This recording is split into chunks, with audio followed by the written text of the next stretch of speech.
TVK தொண்டர்கள் இன்றைக்கி எல்லோரும் வந்துட்டு ரொம்ப டபுள் டமாக்காவோட மகிழ்ச்சியாக இருப்பாங்கன்னு நான் நினைக்கிறேன்.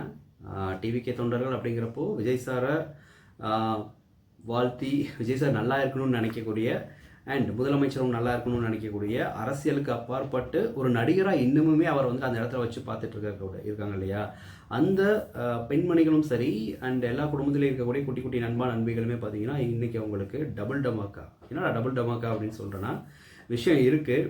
ரொம்ப ஒரு சூப்பரான சில விஷயங்கள், சில நல்ல விஷயங்கள் நடந்திருக்கு அவருடைய பொலிட்டிக்கல் லைஃப்லையும் சரி, அவருடைய பர்சனல் லைஃப்லையும் சரி. ஸோ என்ன அப்படிங்கிறத வந்துட்டு வீடியோக்குள்ளே பார்க்கலாம்.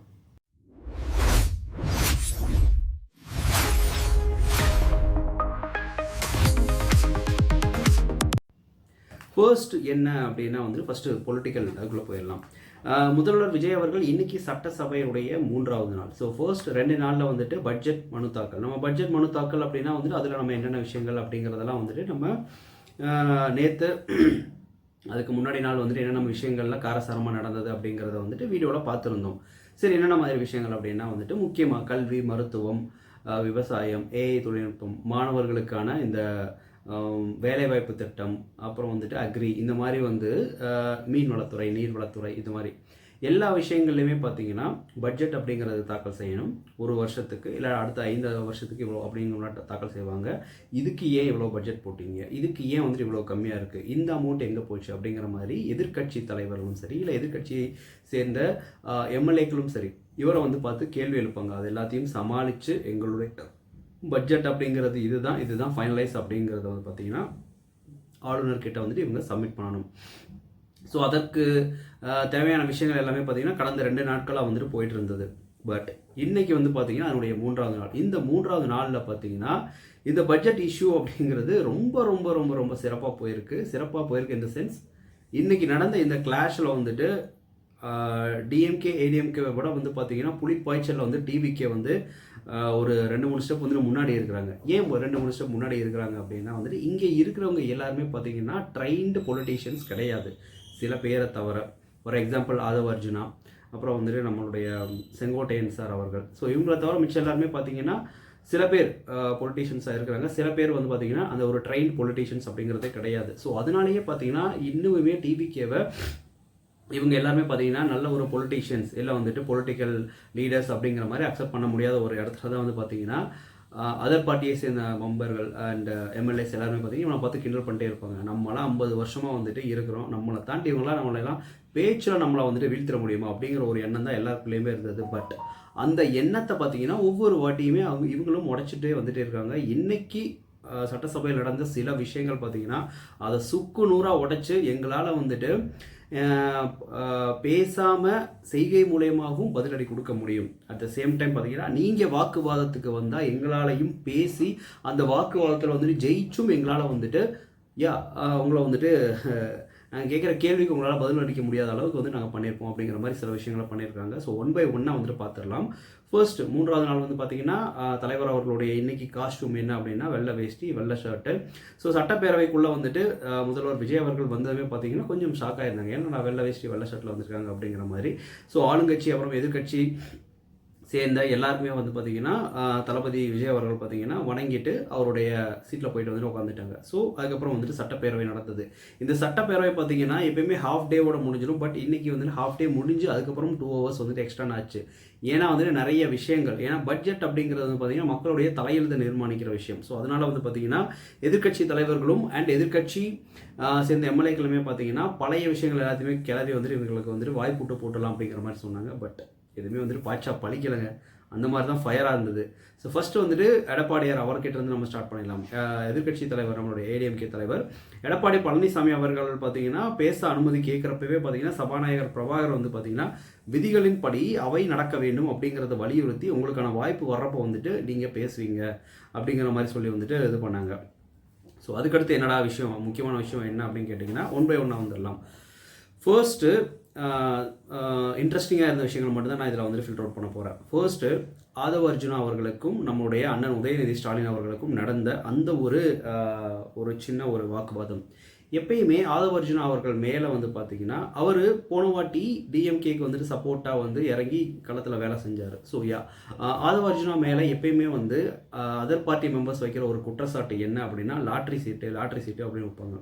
என்ன விஷயம் அப்படின்னா அவர் வேறொரு பார்ட்டிக்காக ஒர்க் பண்ணுறப்போ இவரை வந்துட்டு காயினாக வச்சு அப்போ ஆளும் கட்சியாக இருந்த டிஎம்கேக்கு வந்துட்டு பார்த்தீங்கன்னா இந்த லாட்ரி சீட்டு இந்த மாதிரி விஷயங்களில் லாட்ரி டிக்கெட் இந்த மாதிரி விஷயங்கள் வந்து பார்த்திங்கன்னா ஒரு பெரும்பாலான கோடி இவர்கள் வந்துட்டு ட்ரான்ஸ்ஃபர் ஆகிருக்கு, அதனால் இவரும் ஊழல் பண்ண ஒரு ஆள் தான் அப்படிங்கிற மாதிரி வந்துட்டு இவரை அட்டாக் பண்ணிட்டே இருப்பாங்க. ஸோ இது வந்து பார்த்திங்கன்னா ஆதவ அர்ஜுனா அவர்களுடைய பர்சனல் அந்த ஒரு ஈகோவை வந்து டச் பண்ண மாதிரியே தான் வந்துட்டு எப்பயுமே இருந்தது. ஈவன் தோ அவர் தேர்தல் சுற்றறிக்கை தேர்தல் அறிக்கையெல்லாம் வந்துட்டு நம்ம ஓட்டு சேகரிக்க போகிறப்பவே பார்த்தீங்கன்னா இவர் அந்த மாதிரி சொல்லி தான் கிண்டல் பண்ணுவாங்க. இன்றைக்கி அதுக்கு சரியான ஒரு சம்மட்டி பதிலடி வந்துட்டு கொடுத்துருக்குறாரு.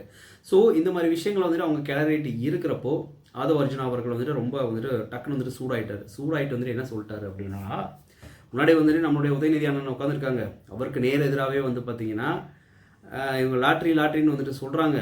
இதில் வந்துட்டு லாட்ரியில் வந்துட்டு அப்போ ஆளும் கட்சியாக இருந்த டிஎம்கேவுக்கு 900 கோடிக்கு வந்துட்டு மணி அப்படிங்கிறது ட்ரான்ஸ்ஃபர் ஆகிருக்கு. எனக்கு வந்துட்டு தெரியாது, சரிங்களா, என்னை வச்சு யாரும் வந்துட்டு டீல் பேசலை. ஸோ 900 கோடி வந்துட்டு மணி ட்ரான்ஸ்ஃபர் ஆகிருக்கு. அது ஏன் ட்ரான்ஸ்ஃபர் ஆச்சு அப்படின்னு சொல்லிட்டு உங்கள் அப்பா இருப்பார் இல்லையா, உங்கள் அப்பா கிட்ட போய் வந்துட்டு கேளுங்க அப்படிங்கிற மாதிரி இவரை சொல்ல, உதயநிதி அண்ணன் அதுக்கு வந்துட்டு பதிலடி கொடுக்குற மாதிரி வந்து பார்த்தீங்கன்னா, நான் இந்த மாதிரி 900 கோடி வந்து ட்ரான்ஸ்ஃபர் ஆச்சு அப்படிங்கிற மாதிரி சொல்கிறாங்க. அது ஏன் ட்ரான்ஸ்ஃபர் ஆச்சு, என்ன ட்ரான்ஸ்ஃபர் ஆச்சு அப்படிங்கிறத வந்துட்டு உங்களுடைய மாமனார் இருப்பாங்க இல்லையா, ஆதவ அர்ஜுனா அவங்களுடைய மாமனார், ஸோ அவங்கள வச்சு தான் வந்துட்டு ட்ரான்ஸ்ஃபர் அப்படிங்கிறது வந்துட்டு பணப்பரிமாற்றம் நடந்தது. அது நீங்கள் கொஞ்சம் உங்கள் மாமனார்கிட்ட கேட்டுக்கிட்டால் வந்துட்டு கொஞ்சம் நல்லா இருக்குமே அப்படிங்கிற மாதிரி இவர் பதிலடி கொடுக்க, அதுக்கு ஆதவ அர்ஜுனா அவர்கள் வந்து பார்த்திங்கன்னா அப்படியே ஆன் ஸ்பாட்லேயே வந்து பார்த்திங்கன்னா பேரவைத் தலைவர் அவர்களே ஒரு விஷயம் அவரே சொல்லிட்டாரு, எங்கள் மாமனாரை வச்சு தான் வந்துட்டு இது பண்ணார் அப்படின்னு சொல்லிட்டு. அப்போ வந்துட்டு அதில் நான் இன்க்ளூட் ஆகலை.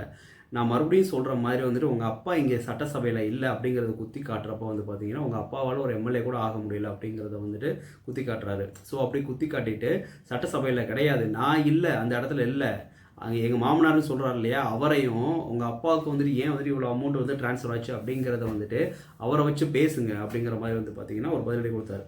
ஸோ ரொம்ப நாளாக வந்துட்டு தன்னுடைய ஒரு ஈகோவை வந்துட்டு ஒருத்தர் டச் பண்ணுறப்போ வந்து என்ன மாதிரி விஷயங்கள்லாம் நடக்கும் அப்படிங்கிறத தான் வந்து பார்த்திங்கன்னா இது வந்து காட்டியிருக்கு.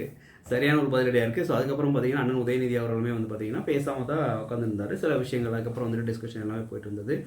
அதுக்கடுத்து பார்த்திங்கன்னா நம்மளுடைய நீர்வளத்துறையுடைய அமைச்சர் யார் அப்படின்னா வந்துட்டு நம்மளுடைய அண்ணன் புஷி ஆனந்த் அவர்கள். ஸோ புஷி ஆனந்த் அவர்கள் வந்துட்டு இது பண்ணுறப்போ ஆப்போசிட்டில் இருந்த பார்ட்டியில் டிஎம்கே பார்ட்டியில் ரகுபதி முன்னாள் எம்எல்ஏ நினைக்கிறேன் அவர் பேர், மேபி நான் தப்பாக இருக்கலாம், தப்பாக இருந்த கமெண்ட்ஸில் மென்ஷன் பண்ணுங்கள். ஸோ ரகுபதி எம்எல்ஏ அவர் வந்துட்டு என்ன சொல்கிறாரு அப்படின்னா, இப்போ இருக்கக்கூடிய நீர்வளத்துறை அது வந்துட்டு சரியில்லாமல் இருக்குது. எது கேட்டாலும் பில்லு போடுறதுக்கு கூட வந்துட்டு என்னடா வந்துட்டு 3% கமிஷன் கேட்குறாங்க அப்படிங்கிற மாதிரி வந்துட்டு ஒரு விஷயம் சொல்ல, எப்பயுமே நீர்வளத்துறை அமைச்சர் இங்கே யார் அப்படின்னா நம்மளுடைய அண்ணன் புஷி ஆனந்த் அவர்கள். எப்பயுமே புஷி ஆனந்த் அவர்களை வந்து பேசினாலே பார்த்தீங்கன்னா ட்ரோல் மெட்டீரியல் ஆக்கிடுறாங்க நம்ம இன்ஸ்டாகிராமு, ஃபேஸ்புக், ட்விட்டரில். அண்ணன் பேசுகிறது விஷயம் வந்துட்டு கரெக்டாக, பட் அவருடைய தமிழ் வந்து என்னென்னா ரொம்ப கலோக்கியலாக இருக்கும், ரொம்ப லோக்கலாக வந்துட்டு இருக்கும். அந்த ஒரு பியூரான தமிழில் வந்துட்டு அவருக்கு பேச வராது. ஸோ அதனால் ஆனால் பேச வர விஷயங்கள்லாம் கரெக்டாக பேசுவார். அந்த விஷயத்தில் வந்துட்டு அண்ணன் வந்து ஓட்டிகிட்டே இருப்பாங்க. பட் இன்றைக்கி வந்து பார்த்திங்கன்னா எம்எல்ஏ புஷி ஆனந்த் அவர்கள் பார்த்திங்கன்னா சரியான பதிலடி கொடுத்துருக்கிறாரு. ஸோ ரகுபதி அவர் வந்துட்டு இந்த விஷயத்த சொல்கிறப்ப வந்துட்டு டக்குன்னு எந்திரிச்சு வந்துட்டு, ஐயா நீங்கள் வந்துட்டு ஒரு விஷயத்த வந்துட்டு புரிஞ்சுக்கணும், அதாவது வந்து இந்த பில்லு கொடுக்குறது இந்த மாதிரி விஷயங்கள் எல்லா இதுவுமே வந்துட்டு நாங்கள் ஒரு பைசா கூட வந்துட்டு யார்கிட்டையுமே கமிஷனோ இல்லை ஊழலோ வந்துட்டு பண்ண கிடையாது. யாருமே ஊழல் பண்ணக்கூடாது அப்படிங்கிறது தான் எங்களுடைய தலைவர் எங்களுக்கு சொல்லி வளர்த்துருக்கிறாரு. அப்படி ஊழல் பண்ணுறதா இருந்தால் நான் மட்டும் கிடையாது, அப்படி யாராவது பண்ணியிருந்தா அவங்க யாருமே பார்த்திங்கன்னா இந்த இடத்துல உட்காந்துருக்க மாட்டாங்க, யாருமே மினிஸ்டர் ஆயிருக்க மாட்டாங்க அப்படிங்கிறத வந்து தெளிவாக வச்சுட்டு நாங்கள் அப்படி ஏதாவது ஊழல் பண்ணியிருக்கதா நீங்கள் நினச்சிங்க அப்படின்னா உங்ககிட்ட ஏதாவது ப்ரூஃப் இருந்தால் அதை சப்மிட் பண்ணுங்கள், நாங்கள் பார்த்துக்குறோம் அப்படிங்கிற மாதிரி வந்துட்டு இவர் சொல்ல, அவர் வந்துட்டு அது இதுன்னு சொல்லிட்டு வந்துட்டு இது பண்ணுறப்போ வந்துட்டு சார் அதெல்லாம் நீங்கள் சொல்லாங்க சார், இருக்குது நீங்கள் சொல்கிறீங்களா, இந்த பில்லு இருக்குது அப்படி இப்படி சொல்கிறீங்களா, அந்த பில்லுக்கான 3% கமிஷன் வந்துட்டு எடுக்கணும்னு சொல்கிறீங்களா, ₹1 ஊழல் நாங்கள் எதாவது பண்ணியிருந்தா இல்லை லஞ்சம் யார்கிட்டையாவது மக்கள்கிட்ட வாங்கியிருந்தா அந்த பில்லை வந்துட்டு சப்மிட் பண்ணுங்கள் சார் அப்படிங்கிற மாதிரி சொல்லிவிட்டு நீங்கள் ஏதோ வந்துட்டு இன்னும் வந்து அந்த பழக்க தோஷத்தில் வந்து பேசுகிறீங்க, பழைய ஆட்சியில் இருக்க மாதிரி பேசுகிறீங்க, ஆட்சியெல்லாம் மாறிச்சு உட்காருங்க அப்படிங்கிற மாதிரி சொல்கிறப்போ வந்து என்ன விஷயம்னா வந்து அந்த ஆட்சி மாதிரி ரொம்ப நாள் ஆகிப்போச்சு, நீங்கள் இன்னுமே வந்துட்டு நீங்கள் தான் வந்துட்டு ஆட்சியில் இருக்கீங்க அப்படிங்கிற மாதிரி வந்துட்டு பேசிகிட்டு இருக்கீங்க, அப்படிலாம் இல்லை உட்காருங்க அப்படிங்கிற மாதிரி வந்துட்டு சொல்லி வந்து ஒரு பதிலடி கொடுத்துருக்கிறாரு. இது வந்து பார்த்தீங்கன்னா புஷி ஆனந்த் அண்ணன் அவரில் பார்த்தீங்கன்னா இன்றைக்கி வந்து எப்பயுமே அண்ணன் முதல்வர் அவர்களுக்கு வந்துட்டு ஏதாவது ஒரு பிரச்சனைனா 2-3 பேர், அதாவது பிரச்சனை இந்த சென்ஸ் லைக் பதிலடி கொடுக்குறதுக்கு வந்து பார்த்தீங்கன்னா ஒரு 2-3 பேர் வந்துட்டு முக்கியமான ஆட்கள் இருப்பாங்க. ஒன்று வந்து பார்த்தீங்கன்னா அண்ணன் ராஜ்மோகன் அவர்கள் அப்பப்போ வந்துட்டு பார்த்தீங்கன்னா தமிழில் வந்துட்டு சூப்பராக பேசி பதிலடி கொடுப்பாரு. அடுத்து பார்த்தீங்கன்னா நம்மளுடைய நிர்மல் மீன்வளத்துறை அவர் வந்துட்டு பதிலடி கொடுப்பாங்க. அப்படி இல்லைன்னா அண்ணன் செங்கோட்டையன், அப்படி இல்லைன்னா ஆதவர்ஜுனா, இவங்க ஒரு 4-5 பேர் இருப்பாங்க இல்லையா. இவங்களை தாண்டி வந்துட்டு யாராலையுமே பார்த்தீங்கன்னா முதல்வர் அவர்களை பேச்சில் வந்துட்டு அந்த ஒரு விஷயத்தை வந்து ஜெயிக்க முடியாது. ஏன்னா இவங்க வந்துட்டு 5 பேரும் 5 தூண்கள் மாதிரி. ஸோ இவங்க எல்லாருமே சேர்ந்து வந்துட்டு கேடயம் மாதிரி வந்துட்டு முதலமைச்சர் வந்துட்டு பாதுகாப்பாங்க. ஸோ ஓகேவா, ஸோ இதுதான் வந்துட்டு விஷயம். ஆனால் இன்றைக்கி சம்மந்தமே இல்லாமல் குறுக்கு அந்த கௌசிக் வந்தால் எப்படி இருக்கும் அப்படிங்கிற மாதிரி தான் வந்துட்டு அண்ணன் புஷி ஆனந்த் ஆக்சுவலி அவர் பேசுகிறப்ப எனக்கு ஐயோ ஏதோ ஓட்ட போகிறாங்க அப்படிங்கிற மாதிரி தான் இருந்தது. பட் சொல்லக்கூடாது, சும்மா சொல்லக்கூடாது, வந்துட்டு சூப்பராக பேசினார். சொல்ல வந்த விஷயம் வந்துட்டு ரொம்ப தெளிவாக அவருக்கு நெத்தியில் அடித்த மாதிரி வந்துட்டு சொல்ல வேண்டிய விஷயத்த அவருடைய அந்த பாணியிலேயே வந்துட்டு சட்டப்பேரவை அப்படிங்கிறது இந்த பேரவை தலைவர் அவர்களே அப்படின்னு சொல்கிறப்போ வந்துட்டு லைட்டாக வந்துட்டு ரோல் ஆகுது, பேரவை அவர்களே அப்படிங்கிற மாதிரி சொல்கிறாரு. ரொம்ப ஃபன்னாக இருந்தது அதெல்லாம் பார்க்குறப்போ. உங்களுக்கு அந்த மாதிரி ஃபன்னாக இருந்ததுன்னா வந்து கமெண்ட் பாக்ஸில் மென்ஷன் பண்ணுங்கள். ஸோ அதான் இது வந்து நீர்வளத்துறையை பொறுத்த வரைக்கும். அடுத்து வந்து பார்த்திங்கன்னா இந்த டிஎம்கே அமைச்சர் சேகர் பாபு. ஸோ சேகர் பாபு அவருடைய பற்றி ஒரு சின்ன ஒரு சர்ச்சையுமே வந்துட்டு போயிட்டுருக்கு. என்னென்னா வந்துட்டு திருத்தணி கோவிலில் சேகர் பாபு வந்து பார்த்திங்கன்னா காவல்துறை அதிகாரிகளோட சண்டை போட்டு அந்த பழைய ஒரு வீடியோ வந்துட்டு சம்மந்தமே இல்லாமல் இப்போ வந்துட்டு இன்ஸ்டாகிராமில் வந்துட்டு வைரல் ஆகிட்டு இருக்கு.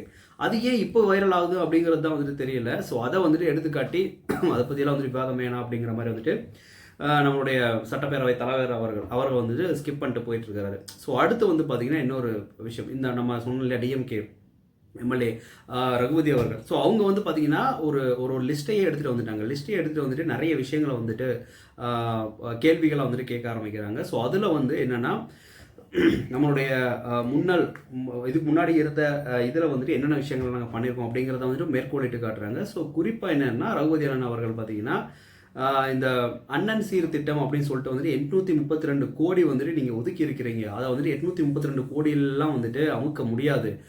தமிழ்நாடு ஃபுல்லாக வந்துட்டு நீங்கள் இது பண்ணணும் அப்படின்னா வந்துட்டு கிட்டத்தட்ட 2000 கோடி வந்துட்டு தேவைப்படுது. அப்படி இருக்கிறப்ப 832 கோடியில் தான் நீங்கள் அதை பண்ண முடியும் அப்படிங்கிறது வந்துட்டு லாஜிக்கலாக பாசிபிளே இல்லை அப்படிங்கிற மாதிரி வந்துட்டு சொல்கிறாங்க. அடுத்து வந்து பார்த்தீங்கன்னா இந்த சைக்கிள் திட்டம், எல்லா மாணவர்களுக்கு சைக்கிள் தர்ற அந்த திட்டம் பார்த்தீங்கன்னா 3900 கோடியில் வந்துட்டு நாங்கள் டிஎம்கே ஆட்சியில் இருக்கிறப்போ வந்து நாங்கள் அதை பண்ணோம். நீங்கள் வந்து பார்த்தீங்கன்னா இப்போ சூப்பர் சைக்கிள் அப்படின்னு சொல்லிட்டு அப்டேட்டட் வெர்ஷனாக ஒரு சைக்கிளுக்கு 8000 வீதம் வந்து பார்த்தீங்கன்னா இது பண்ணுறீங்க. இது கேல்குலேட் பண்ணுறப்போ கிட்டத்தட்ட 8000 கோடியை வந்துட்டு தாண்டி போயிடுது. அப்படி இருக்கிறப்போ நீங்கள் ஒதுக்கி இருக்கிற அந்த பட்ஜெட் அப்படிங்கிறது எப்படி வந்துட்டு அது பாசிபிள் இருக்கும்? இதெல்லாம் வந்துட்டு பாசிபிள் ஆகவே முடியாது. இது ஒரு முழுமை பெறாத பட்ஜெட் அப்படிங்கிற மாதிரி வந்துட்டு அவர் சொல்கிறாங்க. அடுத்த பாயிண்ட்டாக என்ன சொல்கிறாங்க அப்படின்னா, என்னாலும் என்னுடைய நெஞ்சில் இருக்கக்கூடிய தொகுதி மக்களே அப்படிங்கிற மாதிரி தான் நீங்கள் சொல்கிறீங்க. பட் அதில் வந்துட்டு உங்களுடைய நெஞ்சில் வந்துட்டு உங்களுடைய தொகுதி மக்கள்லாம் இல்லை சிஎம் சார் அப்படிங்கிற மாதிரி அண்ணன் விஜய் அவர்களை வந்து பார்த்தீங்கன்னா அவர் தாக்கி பேசுகிறாரு. ஸோ இப்படி வந்துட்டு உங்களுடைய அந்த மேனிஃபெஸ்டோ அப்படிங்கிறதும் சரி, நீங்கள் தேர்தல் வாக்குறுதிகளில் கொடுத்த ஒரு விஷயமா ஒன்று இருக்குது. அப்புறம் இங்கே வந்துட்டு நீங்கள் கொடுக்குற அந்த பட்ஜெட்டில் வந்துட்டு இது ஒரு விஷயமா இருக்குது. ப்ராக்டிக்கலி பாசிபிளே இல்லாத விஷயத்தெல்லாம் வந்துட்டு ஏன் இங்கே வந்துட்டு கொண்டு வந்துட்டு மக்களுடைய மனசை வந்துட்டு மாற்றி இது பண்ணுறீங்க அப்படின்னு சொல்கிறப்போ விஜய் அவர்கள் இப்படியே வச்சுட்டு வந்துட்டு சிரிச்சுக்கிட்டே இருக்கிறாரு. ஸோ அவர் சிரிக்கிறத பார்க்குறப்போ வந்துட்டு உள்ளே வேறு ஏதோ ஒன்று அவர் மைண்டில் வந்துட்டு ஒன்று போயிட்டே இருக்குது அப்படிங்கிற மாதிரி வந்துட்டு சொல்கிறாங்க. ஸோ அதுக்கப்புறம் பார்த்தீங்கன்னா இன்னொரு அமைச்சர் வந்துட்டு சொல்கிறாங்க, நான் வந்து இன்றைக்கி இப்போ சேலம்லேருந்து செங்கோட்டையிலேருந்து இங்கே வந்து சொன்னாங்க. ஸோ அங்கேருந்து வந்துட்டு கிளம்பி வந்தேன். என்னுடைய சின்ன வயசில் சரி என்னுடைய பொண்ணுங்க சின்ன வயசுல இருந்தே வந்து பார்த்திங்கன்னா விஜய் அவர்களுடைய ஃபேனு. லவ் டுடே படத்தையெல்லாம் பார்த்து வந்து டான்ஸில் ஆடிருக்காங்க. இன்றைக்கி நான் வரப்போ எனக்கு 3 பொண்ணுங்களை வந்துட்டு என்கிட்ட வந்து சொல்லி அனுப்பிச்சாங்க, எங்கள் விஜய் அண்ணா ரொம்ப பாவம், அவருக்கு பேச தெரியாது, அவர்கிட்ட வந்துட்டு குறுக்க மறுக்கெல்லாம் வந்துட்டு நீங்கள் கேள்வியெல்லாம் கேட்காதீங்க, அவருக்கு நிறைய விஷயம்லாம் தெரியாது அப்படிங்கிற மாதிரி சொல்ல அண்ணன் ராஜ்மோகன் அவர்கள் அப்போவே வந்துச்சு எந்திரிச்சு, ஆமாம் சார், எங்களுக்கு வந்துட்டு உங்கள் முதலமைச்சர் மாதிரி ஊழல் பண்ண தெரியாது, உங்கள் முதலமைச்சர் மாதிரி ஊரா சொத்தை அடித்து உலையில் போட தெரியாது, மக்களுடைய வரி பணத்தை வந்து ஏமாற்றி எங்களுடைய பாக்கெட்டில் போட்டுக்க தெரியாது, அப்படிப்பட்ட முதலமைச்சர் தான் நாங்கள் வச்சுருக்கிறோம் அப்படிங்கிற மாதிரி சொல்லி இன்னொரு பதிலடியை கொடுக்குறாரு. ஸோ அதே மாதிரி வந்து அவர் வந்து டிஎம்கே அமைச்சர் என்ன சொல்கிறாரு அப்படின்னா, நீங்கள் வந்துட்டு இன்ஸ்டாகிராமில் ரீல்ஸ் போட்டு சமூக வலைதளங்களில் இல்லாத சில விஷயங்கள்லாம் பண்ணி தான் வந்துட்டு சமூக வலைதளங்கள்லே நீங்கள் இருந்து தான் வந்து இந்த ஆட்சியை பிடிச்சிட்டிங்க அப்படின்னு இவர் சொல்ல, ராஜ்மோகன் சார் அவர்களும் செங்கோட்டையன் அவர்களும் அதுக்கு டிஃபெண்ட் பண்ணி என்ன சொல்கிறாங்க அப்படின்னா, சமூக வலைதளங்களே உங்களுடைய கண்ட்ரோலில் தான் இருந்தது, அதனால தான் நீங்கள் அங்கே இருக்கீங்க, நாங்கள் இங்கே இருக்கோம் அப்படிங்கிற மாதிரி இன்னொரு பதிலடி வந்துட்டு கொடுக்குறாரு. ஸோ அந்த இடத்துலையும் பார்த்தீங்கன்னா டிஎம்கே அமைச்சர்களால் வந்துட்டு பதிலடி கொடுக்க முடியல. அதே மாதிரி அண்ணன் ரகுபதி அவர்கள் என்ன சொல்கிறாங்க அப்படின்னா, தொடமாட்டோம், தொட்டா விடமாட்டோம்னு நீங்கள் சொல்கிறீங்க, ஆனால் வந்துட்டு உங்களுடைய டிவிக்கே இதில் ஆஃபீஸில் வந்து பார்த்தீங்கன்னா வாரம் வாரம் சாட்டர்டே ஆச்சுன்னா வந்துட்டு ஒரு வார சந்தை ஒன்று நடக்குது இல்லையா? ஸோ அதை பற்றி என்ன சொல்கிறீங்க அப்படின்னு சொல்கிறப்போ இது இன்டெரக்டாக எதை மீன் பண்ணுது அப்படின்னா, தொடமாட்டோம் தொட்டா விடமாட்டோம் அப்படின்னா வேறு வேறு கட்சி மெம்பர்ஸ், வேறு வேறு கட்சியை சேர்ந்த நபர்களை வந்துட்டு தன் பக்கம் ஈர்க்கிறது. அதை தான் தொட மாட்டோம் தொட்டா விட மாட்டோம் அப்படிங்கிற மாதிரி.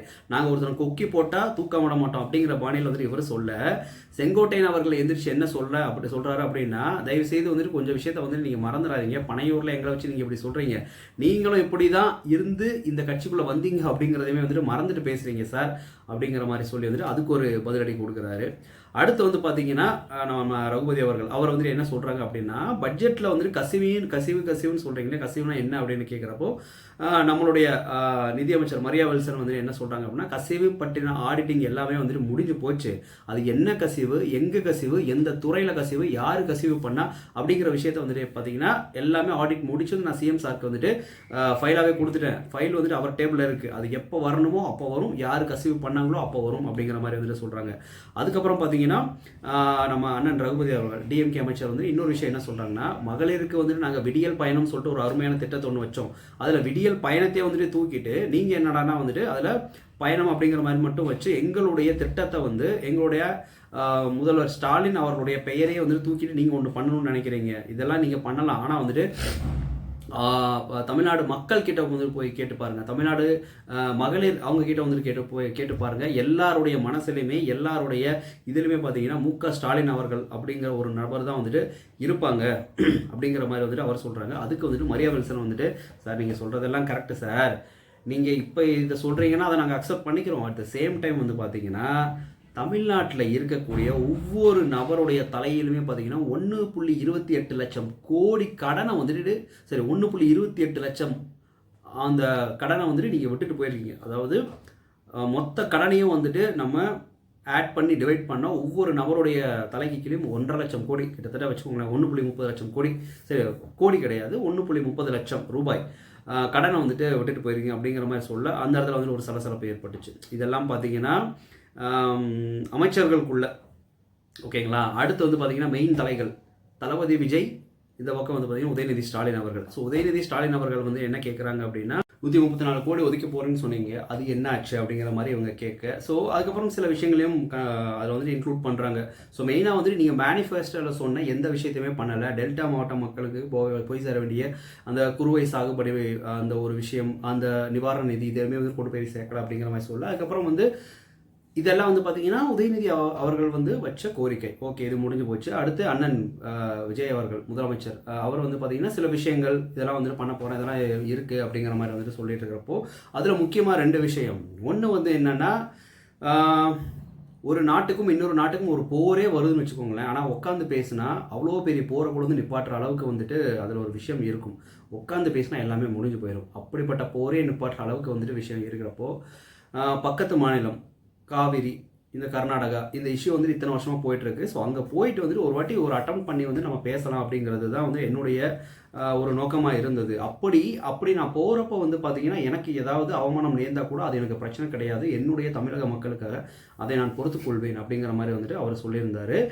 ஸோ இந்த விஷயத்துக்கு வந்து பார்த்தீங்கன்னா நம்மளுடைய தேமுதிக தலைவை நம்மளுடைய பிரேமலதா மேடம் அவங்க வந்துட்டு என்ன சொன்னாங்கன்னா, சார் நீங்கள் அப்படியெல்லாம் வந்துட்டு இது பண்ணலாம் தேவை கிடையாது, விவசாயிகளுக்கு ஏதாவது ஒன்றுனா வந்துட்டு எல்லாருமே வந்து முன்னாடி நிற்பாங்க, அதே மாதிரி விவசாய கடன் தள்ளுபடி அப்புறம் மற்ற விஷயங்கள் இது எல்லாமே பார்த்தீங்கன்னா இந்த பட்ஜெட்டில் வந்துட்டு கிடையாது, அதையுமே நீங்கள் கவனம் செலுத்தியிருக்கணும். அதே மாதிரி உங்களுக்கு ஏதாவது அவமானம் நேர்ந்தால் நாங்கள் மட்டும் கிடையாது மொத்த தமிழ்நாடுமே பார்த்தீங்கன்னா வெகுண்டு எழும் அப்படிங்கிற மாதிரி வந்துட்டு அவர் சொல்லியிருக்கிறாரு. ஸோ இன்டைரக்டாக வந்து பார்த்திங்கன்னா உங்களுக்கு எங்களுடைய ஆதரவு இருக்கும் அப்படிங்கிற மாதிரி வந்துட்டு அவர் சொல்லி முடிச்சிருக்கிறாரு. ஸோ இந்த விஷயம் பார்த்தீங்கன்னா பிரேமலதா மேடம் வந்துட்டு இவங்களுக்கு ஆதரவாக பேசினாங்க. அடுத்து நம்ம சொன்ன இந்த குறுவை சாகுபடி உதயநிதி அவர்கள் வந்து பார்த்திங்கன்னா இதுக்கு கொடுக்க வேண்டிய வெள்ள நிவாரண தொகை வந்துட்டு போய் சேரல அப்படின்னு சொல்ல எல்லாம் முடிச்சுட்டு இதுதான் பாருங்களேன், ஒரு நல்ல அரசியல்வாதியாக விஜய் அவர்கள் மாறிட்டே வராரு அப்படிங்கிறது. அதாவது நம்ம ஒரு விஷயம் வந்துட்டு பேசுகிறோம், அடுத்தவங்க நம்மளை வந்துட்டு போக் பண்ணுறாங்க அப்படின்னா அப்போவே பதிலடி கொடுக்கணும்னு அவசியமே கிடையாது. ஃபஸ்ட்டு நிதானமாக எல்லாத்தையும் கேட்டு உள்வாங்கிட்டு அதுக்கப்புறம் நம்ம பேசுகிறப்ப எல்லா விஷயத்தையுமே பேசிட்டு கடைசியாக நம்மளுடைய பேச்சு முடியும் பார்த்தீங்களா, அப்போ முடிச்சுட்டு நம்ம உட்கார வரப்போ அவ்வளோதான் முடிஞ்சு போல அப்படிங்கிற எல்லாரும் நினைக்கிறப்போ கடைசியாக ஒரு பால் போட்டால் அந்த பால் வந்துட்டு க்ளீன் போல்ட் ஆகணும். ஓகேங்களா? அப்போ அதுக்கப்புறம் நமக்கு பேசுறதுக்கு வாய்ப்பு கிடைக்காது, நம்மளுடைய இதுவும் வந்துட்டு முடிய போகுது. இந்த நேரத்தில் இந்த பால் நம்ம போட்டால் நச்சுன்னு அது நங்கூரம் மாதிரி வந்துட்டு பதிஞ்சு நிற்கும். அதே மாதிரி அது வந்து அந்த கடைசியாக பேசிட்டு முடிக்கிற அந்த ஒரு உரை வந்து பார்த்திங்கன்னா எல்லாருடைய மனசுலையும் நச்சு நிற்கும் அப்படிங்கிறத வந்துட்டு கரெக்டாக புரிஞ்சு வச்சுட்டு ஸோ விஜய் அவர்கள் வந்துட்டு கடைசியில் வந்துட்டு என்ன சொல்கிறாங்க அப்படின்னா, எல்லாம் விஷயம் எல்லாம் ஓகே ஃபைன், மற்றவங்க எல்லாமே சொன்னீங்க, பட் இந்த குறுவை சாகுபடிக்கான நிவாரணம் 132 கோடி வந்துட்டு ஆல்ரெடி நாங்கள் கொடுத்துட்டோம். அரசியலில் நாங்கள் தான், எங்களுக்கு தெரியாமல் அரசியலே இல்லை அப்படின்னு சொல்கிற பல பேர் வந்து தயவுசெய்து கொஞ்சம் இந்த நியூஸ் பேப்பர் எல்லாம் படித்தா வந்துட்டு நல்லா இருக்கும். அதான் அப்போ தான் வந்துட்டு நாட்டு நடப்பு என்ன அப்படிங்கிறது வந்து தெரிஞ்சுக்க முடியும் அப்படிங்கிற மாதிரி சொல்லிட்டு வந்துட்டு உட்காந்துட்டார். இது வந்து பார்த்திங்கன்னா உதயநிதி அவர்களை வந்துட்டு அவரோட ஈகோ வந்து டச் பண்ணேன். ஸோ அவர் வந்துட்டு என்ன பதிலடி கொடுக்குறாரு அப்படின்னா வந்துட்டு நாங்கள் மொத்த நிவாரணத்தை சொல்லவே கிடையாது, இதுக்கான அந்த சாகுபடி அந்த சில விஷயங்கள்லாம் சொல்லுவாங்க, எனக்கு கரெக்டாக தெரில. ஸோ அந்த இதுக்கான வந்து நிவாரணம் இன்னும் போய் சேரல அப்படின்னு சொல்கிறப்போ அமைச்சர் செங்கோட்டையன் அவர்கள் வந்து பார்த்திங்கன்னா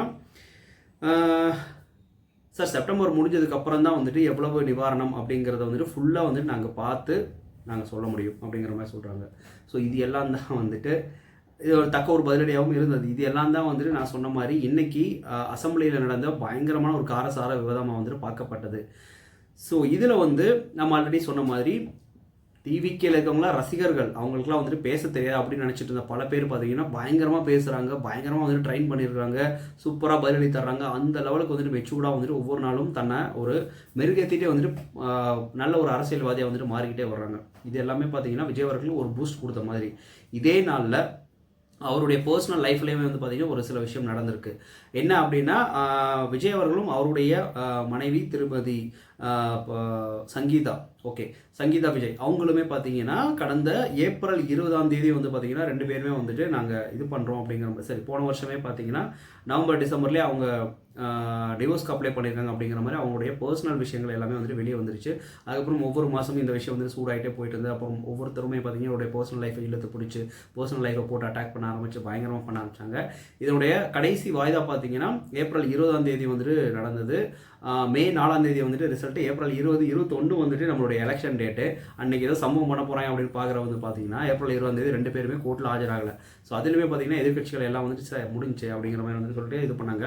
அடுத்து பார்த்தீங்கன்னா மே 19 இன்னொரு விசாரணை நடந்தது. ஸோ அந்த விசாரணையுமே பார்த்தீங்கன்னா ஒத்தி வைக்கப்பட்டது. ஜூன் 15 வந்துட்டு மறுபடியும் ஆஜராகலை. வீடியோ கால் அப்படிங்கிற எங்களுக்கு ஒரு ஆப்ஷன் வேணும் அப்படிங்கிற மாதிரி 2 பேருமே கேட்டு மனு ஒன்று போட்டிருந்தாங்க. ஸோ ஆகஸ்ட் 7 இன்னைக்கு வந்துட்டு இந்த வழக்கு வந்துட்டு விசாரணைக்கு எல்லாமே ரெடியாக இருந்தது. ஆனால் நம்மளுடைய முதல்வர் அவர்களுடைய மனைவி சங்கீதா விஜய் அவங்க வந்துட்டு என்ன சொன்னாங்கன்னா, இந்த வழக்கு வந்துட்டு நான் வாபஸ் வாங்குகிறேன், எனக்கு வந்துட்டு கேஸ் இந்த மாதிரி விஷயங்கள்லாம் வந்து எதுவும் நடத்த வேணாம், நான் வந்து வழக்கை வாபஸ் வாங்குறேன் அப்படிங்கிற மாதிரி சொல்லிட்டு வழக்கை வாபஸ் வாங்கியிருக்கிறாங்க. ஸோ இந்த விஷயம் பார்த்தீங்கன்னா அவங்க வழக்கை வாபஸ் மட்டும்தான் வாங்கியிருக்கிறாங்களே தவிர நாங்கள் 2 பேரும் சேர்ந்து வாழ போகிறோம் அப்படிங்கிற மாதிரிலாம் எதுவுமே கோர்ட்டில் எதுவுமே சொல்லவில்லை. மேபி அது அவங்களுடைய பர்சனலாக விஷயங்களாக இருக்கலாம். பட் இதுக்கப்புறம் பார்த்தீங்கன்னா டிவிகே தொண்டர்களும் சரி விஜய் அவர்களுடைய ரசிகைகளுமே பார்த்தீங்கன்னா என்ன விஷயம் நடந்தாங்கன்னா இவங்க 2 பேரும் சேர்ந்து வாழ்ந்தால் நல்லா இருக்குமே அப்படிங்கிற மாதிரி தான் எல்லாருமே நினச்சிட்டு இருந்தாங்க. அந்த விஷயம் நிறைவேறதுக்கான நாள் நெருங்கிடுச்சு அப்படிங்கிற மாதிரி தெரியுது. பாருங்களேன் எப்படி போயிட்டு வந்துட்டு வருது பாருங்களேன். ஒருத்தனை வந்துட்டு உலகமே சேர்ந்து அடிக்கணும்னு நினைக்குது, யாருமே அவனை நம்பலை, ஆனால் அவனை வந்துட்டு நம்புகிறான். அவன் வந்து பார்த்தீங்கன்னா என்னால் முடியும் அப்படின்னு சொல்லிட்டு நம்பி அந்த இடத்துல வந்து போய் உட்கார்றாரு. ஸோ சில விஷயங்கள் சொல்லுவாங்களே, நீ இவ்வளோ பெரிய விஷயத்தை அச்சீவ் பண்ணணும்னு நினைக்கிறேன்னா ஏதோ ஒரு விஷயத்தை நீ இழக்கணும் அப்படின்னு சொல்லிட்டு அந்த இழந்த ஒரு விஷயமே கூட பார்த்தீங்கன்னா இப்போ அந்த யூனிவர்ஸ் அப்படிங்கிறது அவங்ககிட்டே வந்து கொண்டு வந்து சேர்க்குது. How beauty this universe is இல்லை, அந்த மாதிரி தான் வந்துட்டு எனக்கு இந்த விஷயத்த பேசணும்னு நினைக்கிறப்ப வந்துட்டு தோணுது. நம்ம நினைக்கிறதுமே அதுதான்.